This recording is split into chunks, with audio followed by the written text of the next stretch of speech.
My wife Willow bought 999 roses for our wedding anniversary, and I immediately decided to divorce her. She never imagined that the reason would be so simple. The florist gave her one rose short. From their chat history, I realized she was emotionally cheating. When I confronted her, she insisted she had cut ties with him. Yet behind my back, she kept flirting with him like nothing had changed. But she forgot one thing. What I hate most is betrayal. And I didn't build the top law firm in the entire city in just a few years by being soft-hearted. Chapter 1. Every wedding anniversary, Willow would bring home 999 roses. That day, my 4-year-old niece came over to play. She was absolutely fascinated by the bouquet of roses. Suddenly, she ran over and tugged at my sleeve, asking, "Uncle, there are 998 flowers in total, right?" Her words made me pause for a moment. Then I smiled, reached out to pat her hair, and said, "That's not right, Emma. You must have miscounted. There are 999 roses." Emma pouted. "No, there's not. It's definitely 998. Seeing how certain she looked, I knew you shouldn't just flatly deny a child's words. You need evidence to convince them. So I smiled and said, "How about this? Uncle will count them with you again, and we'll see who's right." "Okay." Emma nodded. 20 minutes later, I stared at the 998 roses spread across the floor, a little stunned. How could there be one missing? Emma clapped her hands happily. "Uncle was wrong." Snapping out of it, I forced a smile. "You're right, Emma. As a reward, how about I treat you to an egg tart?" Emma nodded eagerly like a little chick pecking rice. By evening, my older brother came to pick Emma up. At the door, holding his sleeping daughter in his arms, he suddenly looked at me and asked, "George, is something bothering you?" I paused for a moment, then shook my head. He didn't press further, just told me if anything came up, I should tell him. Once the door closed, the house was silent. The golden light of sunset spilled across the floor through the window, but I had no interest in admiring it. I just sat on the couch, staring blankly. It was just one rose missing. Maybe a careless florist had forgotten to add one while wrapping. And yet, I couldn't stop thinking about it. Night had completely fallen. Willow finally came home. The lights were off in the house. She called my name, then flicked the switch. The lights came on. Seeing me sitting on the couch, Willow asked curiously, "Honey, why are you sitting in the dark?" Before I could answer, she noticed the roses scattered on the floor. A look of surprise appeared on her face. "Why did you unwrap them?" I stood up and took her coat, replying, "Emma did. She wanted to count how many flowers there were." Willow froze. I continued, "Strangely enough, there were only 998. One's missing." Willow lowered her head to take off her heels. I couldn't see her expression. A few seconds later, she looked up and replied casually, "Probably a mistake at the flower shop. I'll buy another one tomorrow to make up for it." Then she kissed me on the forehead and turned toward the bathroom to take a shower. I stood frozen in place. Willow carried a scent on her, but it wasn't her usual perfume. It was a rich, mixed fragrance of different flowers, natural and unmistakable. My chest tightened. A moment later, I took Willow's phone from the pocket of her coat. We'd been married 5 years, and I had never once checked her phone, because I always believed, if a marriage lacked even the most basic trust, then it wasn't worth continuing. But this time was different. I knew myself too well. If this doubt wasn't resolved, it would become a crack in our relationship that could never be repaired. Willow's phone password was my birthday. It had never been changed. I opened WeChat, and quickly found the contact she used to order the bouquet. The contact was a man. His nickname was Makoto. His profile picture was a hand-drawn sunflower. I opened their chat window. The conversation was clean. Just messages about flower orders, question and answer. Nothing flirtatious. I scrolled further up. Then my fingers froze. Willow had been ordering flowers from him for the past 3 years. That in itself wasn't a problem, because Willow was the type who stuck to what she was used to. Once she got used to something, she rarely changed it, but she had kept their entire chat history. For 3 whole years, Willow had a little quirk. She had the habit of deleting chat threads as a reflex. Because of this habit, she once lost an important file and nearly ruined a project. After that incident, she tried to change, but even now, most of her chat windows wouldn't last more than a week, except for mine. From the time we were dating, through our marriage, Willow had saved every single message between us. Even when she changed phones, she'd double and triple check the backup just to make sure everything was preserved. And now, there was a second exception. My fingers trembled slightly. Sometimes, a man's intuition is terrifyingly accurate. I took a deep breath and tapped into Makoto's moments on WeChat. Amid a flood of generic flower shop ads, one post stood out. It was a photo of a slender, bony hand holding a single rose. The caption beside it read, "The small bit of sincerity you gave me is already incredibly precious." The post date was exactly on my and Willow's wedding anniversary. Willow didn't reply, but she gave it a like. That instant, It felt like I had fallen into a freezing lake. I don't know how much time passed. Willow came out of the shower, towel drying her hair as she walked over to me. She was slightly stunned when she saw me holding her phone, but she quickly joked, "Honey, you're finally interested in checking my phone." Chapter 2. I turned to look at her. There wasn't the slightest hint of guilt on Willow's face, only teasing amusement at my reaction. It made me second-guess myself, almost convinced I was just overthinking things. I steadied my emotions, refusing to spiral into suspicion and anxiety. Raising her phone, I showed Willow the WeChat post from Makoto. One rose was missing, and this post was published on our wedding anniversary. "Willow, I need an explanation." Willow looked surprised. "That's just a coincidence, isn't it?" I looked her in the eyes and said, "You liked the post, and you kept your entire 3-year chat history with him." Willow fell silent. After a moment, she sat beside me, held my hand, and sighed. "Honey, it's not what you think. I kept the chat records to verify the orders. One time I ordered from them, they made a mistake and denied it. That's why I saved the conversation, as proof. As for the like, it was just a random click, nothing more." I didn't respond. It sounded reasonable at first, but I knew Willow too well. She had zero tolerance for people who were sloppy or unprofessional. Even her personal assistant was reassigned after making a single careless mistake. If Willow broke that principle, it could only mean this person held a special place in her heart. Seeing I stayed silent, Willow frowned. "Honey, do you not even trust me that much?" I looked at her and spoke softly. "If that's the case, then delete him. You can use another flower shop from now on, right?" Willow's face changed. "You really don't believe me, do you?" I didn't speak. I just stared at her insistently. Her expression shifted. Finally, she stood up abruptly and said coldly, like throwing a tantrum, "Do whatever you want." I nodded and deleted Makoto from her WeChat right in front of her. Willow's expression grew even uglier. She snapped, "Happy now?" I didn't answer. Willow yanked her phone back and stormed into the bedroom, slamming the door behind her. I collapsed onto the couch, only then realizing how violently my fingers were trembling. I stared at the tightly shut bedroom door and let out a bitter laugh. Was she angry because I didn't trust her, or because I had struck a nerve and she felt exposed? In the days that followed, Willow and I entered a cold war. She didn't try to make peace like she usually would, and I didn't push her anymore about Makoto. Deep down, I knew Willow probably hadn't crossed any lines physically with him, but she had absolutely blurred the boundaries of appropriate interaction between a man and a woman. On the 10th day of our silent standoff, I came home from work. Willow was in the kitchen, wearing an apron and cooking dinner. When she heard the door, she turned to look at me and smiled, like the Cold War of the past few days had never even happened. "Go wash your hands. Dinner's ready." I paused for a moment, then turned toward the bathroom. As I passed the dining table, I stopped mid-step. A bouquet of flowers sat there. The brand card from a different flower shop dangled clearly and obviously, like it was meant to be seen. It wasn't from Makoto's shop. I understood immediately. Willow was offering an olive branch. I stood there for a while, then walked over and placed the flowers into a vase. When I came out of the bathroom, dinner was already set on the table. I looked at the spread, momentarily dazed. It had been years since Willow last cooked. Back when she was just starting her business, she'd poured every cent we had into her startup.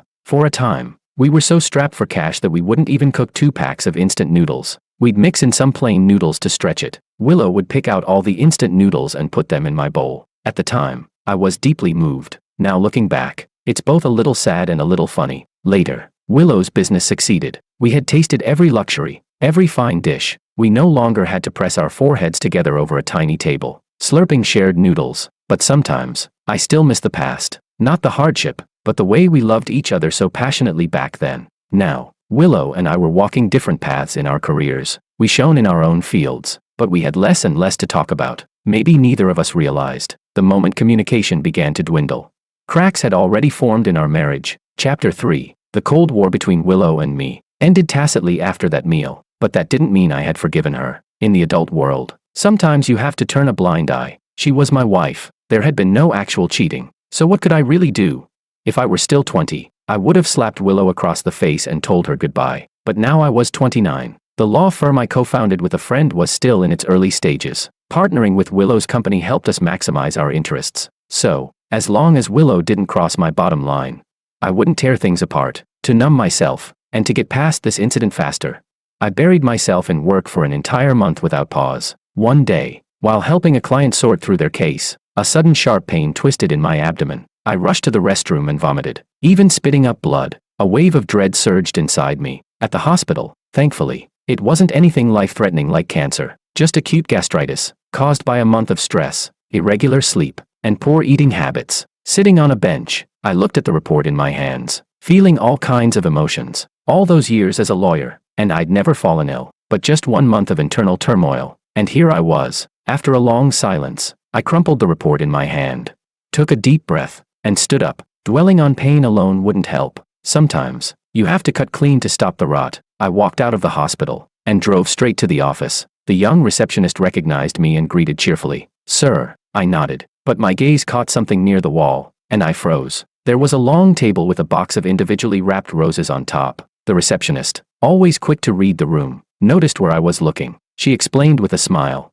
"Tomorrow's Valentine's Day. President Liu ordered flowers for everyone in the company. People can pick one up when they pass the front desk." I didn't react. My eyes were locked on the sunflower pattern printed on the side of the box. After a long pause, I finally looked away and asked in a hoarse voice, "Do they do this every year?"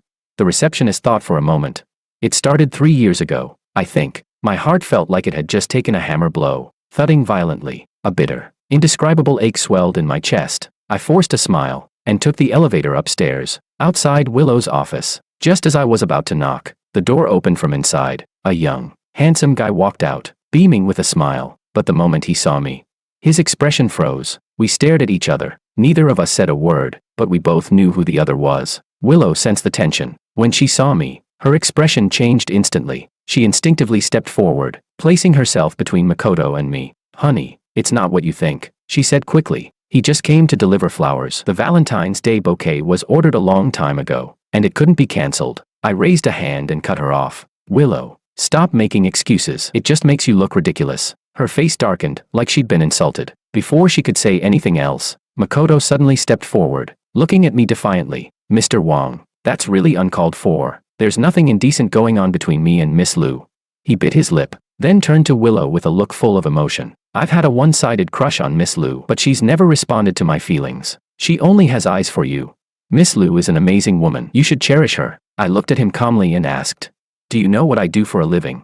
Makoto blinked, confused. I continued, "I'm a lawyer. I've seen more courtroom performances than I can count. Tearful confessions, emotional breakdowns, enough to move an entire jury. Compared to that, your little act is second-rate at best. Only blind, deaf fools would believe you." Makoto's face flushed deep red. Tears welled in his eyes. Willow had just been scolded by me, and now seeing Makoto's wounded expression, her face turned pale, then angry. She said coldly, "You've gone too far." I let out a soft laugh. "Can't take it already?" "Willow, I'm a lawyer. If you think that was harsh, you haven't even heard the real sharp stuff. Want me to keep going?" Willow rubbed her temples, visibly irritated. "Honey, what do you want from me?" Forcing my trembling voice to stay steady, I said, "Willow, I'm giving you one choice. Either he disappears from this city, or I do." I pointed at Makoto. Willow frowned, then let out a long, tired sigh. "Honey, can we not do this?" I closed my eyes. For a moment, the rage clouding my mind lifted, and clarity returned. Hoping for loyalty from someone whose heart had already left this marriage was my own stupidity. I took a deep breath, opened my eyes again, and gave a faint, bitter smile. "All right, I understand now. Willow, let's get a divorce." Chapter 4. Willow's pupils shrank, but she was a seasoned businesswoman, and that flicker of panic quickly disappeared beneath her composure. She frowned. "Honey, don't be so impulsive. Some things shouldn't be said so lightly." My eyes stayed calm. "Willow, I'll draft the divorce agreement and send it to you." With that, I turned and walked away. I heard footsteps behind me, but they quickly stopped. Right before the elevator doors closed, I heard Makoto trying to comfort her, all considerate and understanding. "Miss Liu, Mr. Wang's just saying things out of anger. Give him some time to cool off. I'm sure he'll come around soon. After all, he loves you, and his law firm still needs your support. He won't really leave you." I clenched my fist. My chest tightened. I couldn't help but sneer. Willow really did find herself a perfect little emotional interpreter, telling him everything. But Makoto was wrong. Yes, I loved Willow, but I loved myself more. A woman who'd been tainted wasn't worth my hesitation or attachment. As for the firm, Willow was never my foundation, and I'd never entrust everything I had to anyone but myself. When I got home, I called a moving company right away. Everything that belonged to me was packed and sent to a private apartment I'd bought a few years ago. By the time Willow got back that night and found the place empty, she called me. I was already sitting at my desk, drafting the divorce agreement. "Honey, you moved out." I didn't want to waste time on pointless talk. Flatly, I said, "Our marital assets are too intertwined. Dividing them won't be easy. I'll send you the agreement in a week." Willow said nothing, but her breathing quickened, like she was furious. After a long pause, she let out a cold laugh. So what, George? You've already convicted me of cheating. No matter how I explain it, you see it as lies, don't you? I remained silent. That only made her angrier, her voice tight with suppressed rage. Fine, since you're so sure I cheated, I won't just take the blame for nothing. I'll prove you right. The pen in my hand paused. Underneath Willow's ice-cold CEO image was a childish streak, but she only ever showed that side to me once. I loved her for that uniqueness. Now, it just annoyed me. Willow, I suggest you don't do that, because if I get concrete proof, I'll have absolute leverage when it comes to splitting our assets. Her breath hitched. After a moment, she gritted her teeth and said, George, you're so damn cold. Do you even have a heart? She hung up. I stared at the computer screen until my eyes started to ache, and I leaned back in the chair. I thought of my childhood. Back then, I once had parents who truly loved each other, but then my father cheated, and my mother, soft-hearted and indecisive, kept forgiving him. In the end, she was framed by my father, caught in a trap, and thrown out of the house with nothing but me. My older brother was left behind, tormented by the mistress. From then on, my childhood was filled with dampness and the stench of mold. I also came to understand something. In life, it's not a mistake to take the wrong path, but once you realize it's wrong, you must cut your losses in time. So even if the pain feels suffocating right now, I have to plan for my own best interests. The very next morning, I went to the hospital for a full checkup. I was determined to take care of my health. In the days that followed, I stayed home to rest. Willow didn't reach out to me. Instead, she posted tons of WeChat moments from her trip with Makoto, walking hand in hand by the sea. Nestled close beneath a sea of clouds, they even went to the island Willow and I once dreamed of visiting for our honeymoon, but never made it due to an accident. The photos were beautifully taken, and under each post were countless likes and envious comments. Lucia and her husband are so in love. Still this romantic after so many years of marriage. What a dream couple. Truly made for each other. In every photo Willow posted, Makoto never showed his face, so everyone naturally assumed the man beside her was me. I took screenshots of each and every one. If evidence of emotional cheating comes delivered straight to your door, you don't turn it away. When I was done, I gave Willow's post a like too, then left a comment beneath it. Thanks for the tag. Been swamped with cases lately. No time for a trip, but President Liu and her new boyfriend look perfect together. Wishing you a lifetime of happiness. The lively discussion ended abruptly. I calmly locked my phone. Moments later, Willow called. I declined the first call, but she kept blowing up my phone, over and over. Frustrated, I finally picked up, only to hear her furious voice explode through the speaker. George, have you lost your mind? I moved the phone slightly away from my ear. I was just stating facts. You're clearly being ambiguous with another man. The photos speak for themselves, am I wrong? Willow had no retort. After a while, she spoke hoarsely. George, I was doing it to provoke you. Couldn't you tell? I could. So what? I let out a cold laugh. Were you hoping I'd be touched? Or maybe you thought I'd cave in because I still love you. You're unbelievably arrogant and selfish. Willow. She fell silent. I took a deep breath and calmed my voice. The divorce agreement is already signed. I'll have it mailed to your home directly. Before she could say another word, I ended the call. Chapter 5. 3 days later, I was in a meeting at the law firm. Suddenly, the conference room door was slammed open. My assistant came in with an awkward expression. Boss. I couldn't stop President Liu. I looked toward the door. There stood Willow. Her eyes were bloodshot, and she was breathing heavily. I felt a wave of frustration surge up inside me. But I forced myself to stay calm and told everyone else to step out. Soon, it was just me and Willow in the room. My face instantly went cold. Before I could say anything, Willow rushed into my arms, eyes filled with concern. Honey, are you sick? I was slightly stunned. I had no idea how she found out. Willow quickly answered the question. She pulled out the divorce agreement, flipped to one of the pages, and said bitterly, You slipped your medical report in here when you mailed it to me, didn't you? You're trying to change your mind, right? You wanted to give us another chance. Honey, I know you've been sick because I've neglected you. I promise. I'll make Makoto leave us alone. I'll be a good wife. I swear. I said nothing, and pushed her away. Willow froze, her face showing panic at my cold expression. Before she could speak again, I snatched the medical report from her hand, tore it up, and threw it in the trash. Willow, if you're hallucinating, go see a doctor. And for the record, my gastritis was triggered by you and your boy toy. Willow looked at me in disbelief. After a long silence, she asked in a trembling voice, Why? I didn't answer. She grabbed my shoulder, eyes filled with tears. George, if you were angry, why didn't you just tell me? I shook off her hand hard. You think you deserve to ask that?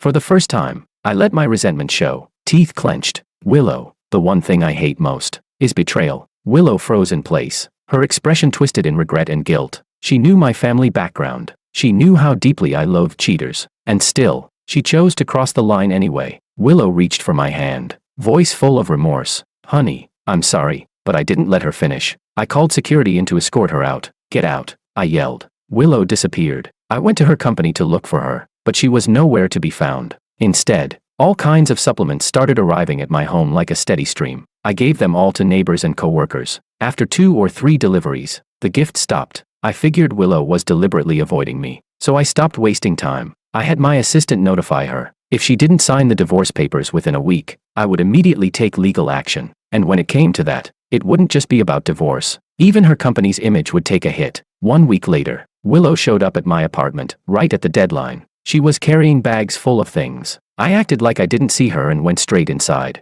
She followed me in, put everything in the kitchen like it was her own home, then opened the fridge, completely at ease, and frowned as she scolded me. "Honey, with your stomach issues, how can you live off takeout like this?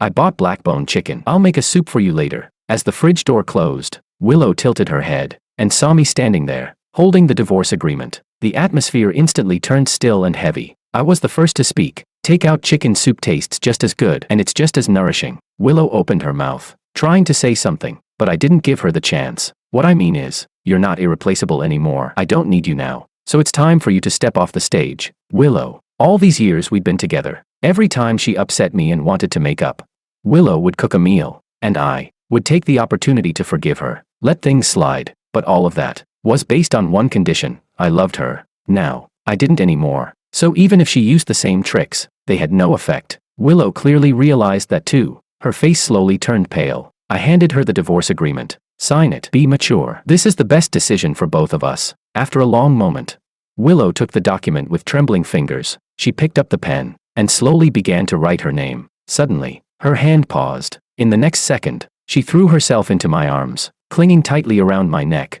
as if trying to melt into me. I felt something damp on my shoulder. I froze. Willow was crying. "Honey, please, give me one more chance." "Okay.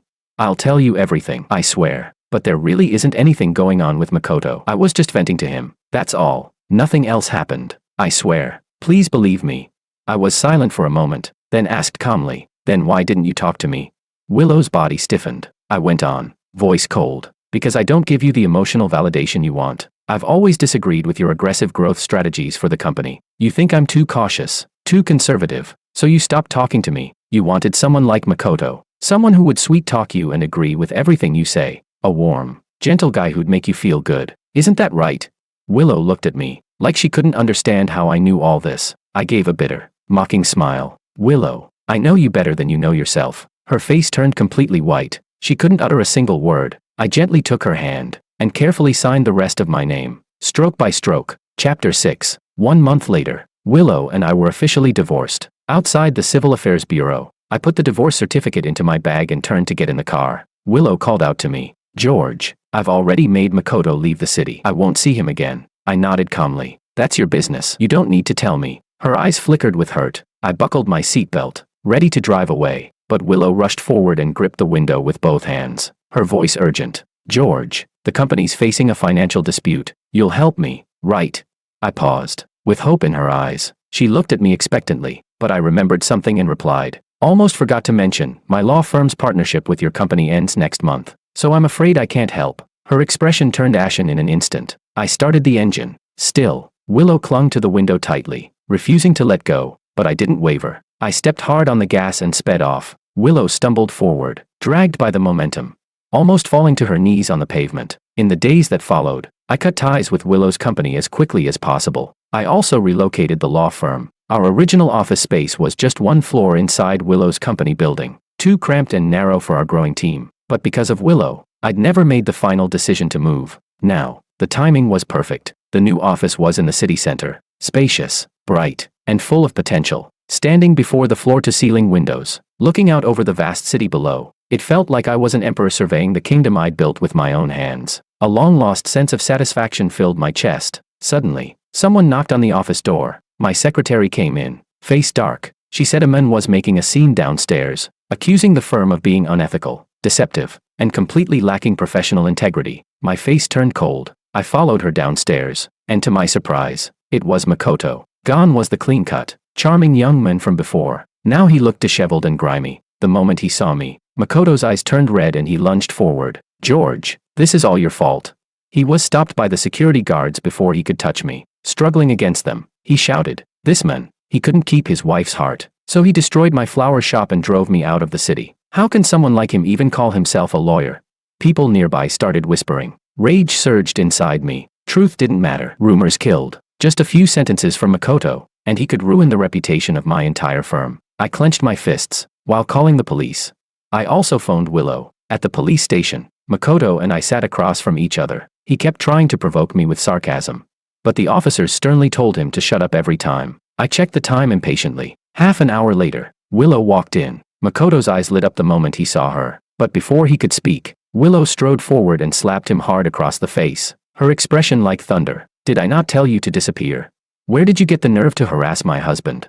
Makoto clutched his face, stunned. You hit me."